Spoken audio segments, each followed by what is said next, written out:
د افغانستان اجرایي رئیس د ملګرو ملتونو په عمومي اسامبلې کې ویل چې د افغانستان سره د مرستو د دوام ترڅنګ د نړیوال دې ته هم پام وکړي چې په پاکستان کې د ترهګرو ځالې او ملاتړ په افغانستان کې د ستونزو د دوام سبب ګرځي.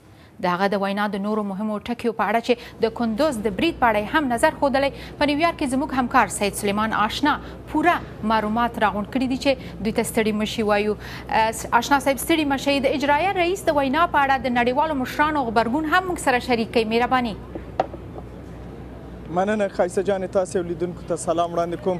تاسې د پاکستان یادوري وکړله چې د اجرایه رئیس په خپله وینا کې یاده کړه. بالکل ډیر مهم ټکی دا ذکر کو چې په افغانستان کې چې کومه ناامني کیږي او بریدونه کیږي د دغو یاغیانو د خوا نه، آیا داسې یو پوښتنه یې مطرح کړه چې آیا د یوه خارجي داسې سیستم چې په هغې کې وسلوال ځان ته روزنه ترلاسه کوي، آرامه مسونه ځایونه ترلاسه کوي، شفاخانې پکې لري، مالي کومکونه ترلاسه کوي، وسلې او مهمات ترلاسه کوي، دا هیڅ امکان نه لري چې یو قوي په همسایه هیوادونو کې قوي عناصر نه اوسي چې هغه دوی ته پناه ورکوي، روزنه ورکوي او کومک ورسره کوي. نو بنان په پاکستان وایي غږ کوو چې خپل خصوصا په مشرتابۍ چې هغه وعدې چې تاسو د افغان دولت سره خصوصا د ملي وحدت د حکومت سره کړي دي څو میاشتو کې، لطفا په هغه عملي اقدام وکړئ او ترڅنګ نړیوالې ټولنه نه یې وغوښتل چې په پاکستان په دې اړوند باندې فشار راوړي.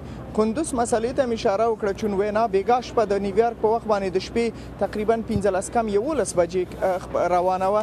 نو هغه دا یاده کړه چې په 48 ساعتو کې کندوز ولایت ته ځینو سیمو ته وسلوال ننوتي دي او دا خارجي کسان هم په دې کې شته دی چې یوازې افغان طالبان نه دي. نو دا خارجي کومک ترلاسه کوي ځکه د افغان قواوې د ازمایښت سره مخ کړي. ترڅنګ په پکتیکا کې ویل تر هغه مخکې برید وکړو چې هغه هم د بیروني کسانو د خوا نه هېڅکله داخل نه و.